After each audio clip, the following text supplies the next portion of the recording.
Tu veux savoir la vérité sur le télétravail? Ce n'est pas le paradis qu'on t'a vendu, ni l'enfer que certains managers redoutent. C'est un terrain de jeu très particulier, où les règles du management changent complètement. Et si tu continues à manager à distance comme si tu étais au bureau, tu vas perdre ton équipe.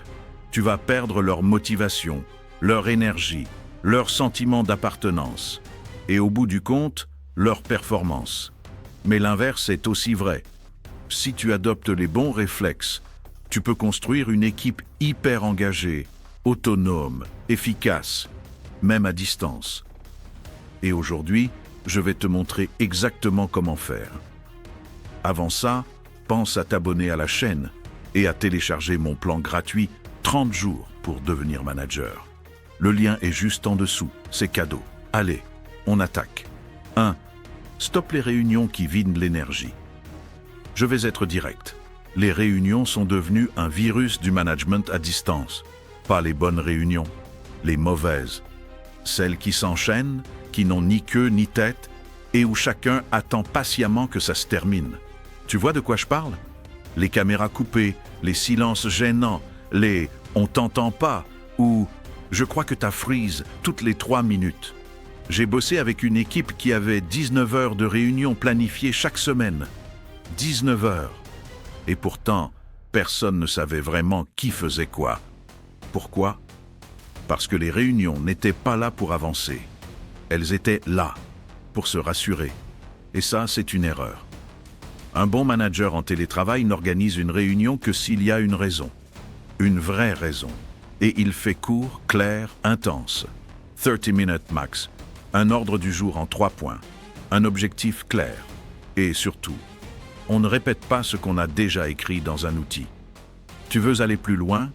Utilise un outil de Meeting Canvas. Avant chaque réunion, demande à chacun « Quel est le but de cette réunion? Qu'est-ce que tu veux en retirer ?» Tu verras, ça change tout. Et n'oublie jamais, moins tu fais de réunions inutiles, plus tes équipes te respectent. 2. Libère l'autonomie. C'est ton plus gros levier. Le télétravail met un miroir en face de ton style de management.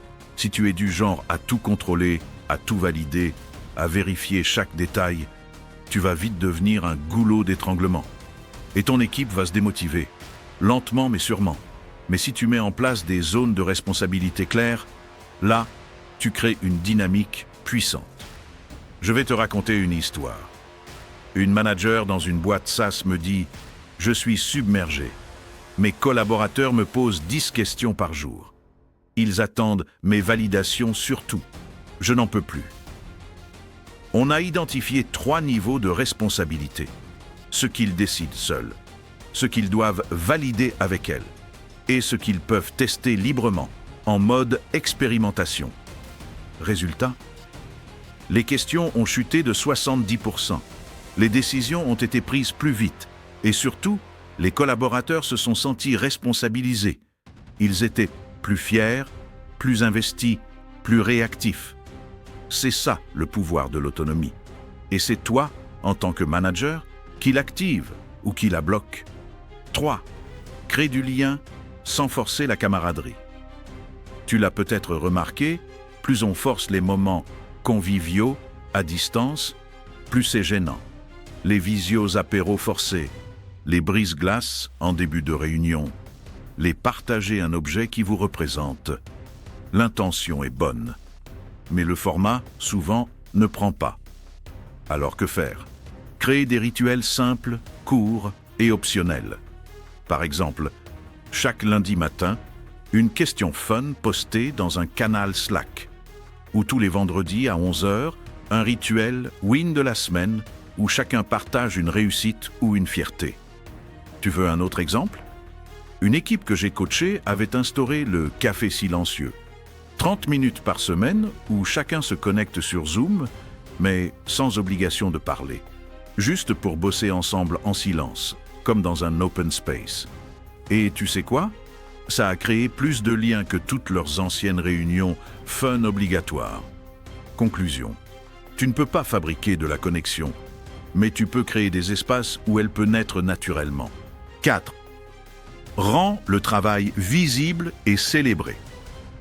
Dans un bureau, on voit qui reste tard, qui bosse dur, qui aide les autres. À distance, tout ça devient invisible. Et ce qui est invisible est souvent ignoré. Donc ton rôle, c'est de rendre visible ce qui mérite de l'être. Pas pour surveiller, pour valoriser. Tu peux créer un tableau Trello partagé, un Notion, un Google Doc, peu importe. Mais chaque semaine, chacun doit pouvoir y indiquer ce qu'il a fait, ce qu'il va faire, ce qui bloque. Et le vendredi, prends 10 minutes pour mettre en lumière une ou deux actions concrètes. Dis « Bravo à Léa pour avoir débloqué ce bug » ou « Merci à Karim pour sa prise d'initiative sur le process client ». Cette reconnaissance simple, visible, régulière, c'est un carburant énorme et ça évite aussi les frustrations du genre « Personne ne voit ce que je fais ».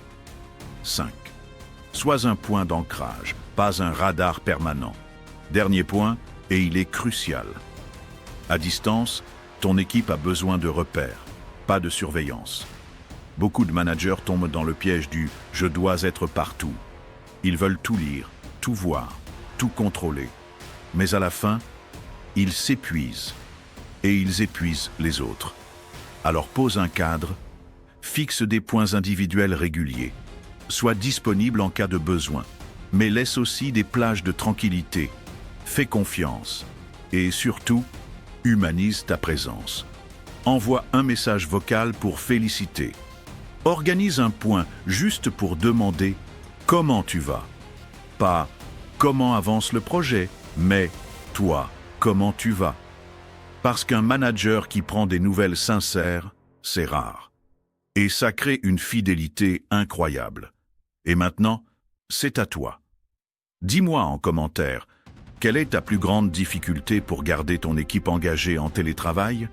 Ou au contraire, quelle astuce fonctionne bien chez toi et que d'autres pourraient tester? Je lis tous les commentaires et je m'en inspire pour créer les prochaines vidéos. Et justement, dans la prochaine, on va aborder un sujet délicat. Comment recadrer un collaborateur sans le braquer? Surtout à distance, c'est un art. Et tu vas voir que c'est possible. Donc, abonne-toi, active la cloche et prépare-toi à prendre encore un cran de leadership. Conclusion. Ce qu'il faut retenir. Pour garder ton équipe engagée à distance, tu dois jouer sur 5 leviers.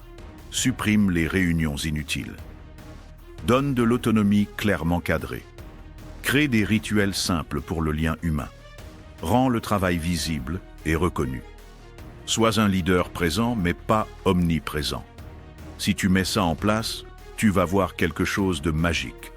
Tes collaborateurs vont te remercier.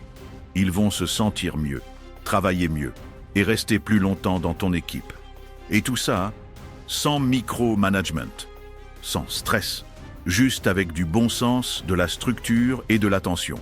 Alors, si cette vidéo t'a été utile, like-la, partage-la à un collègue et abonne-toi à la chaîne.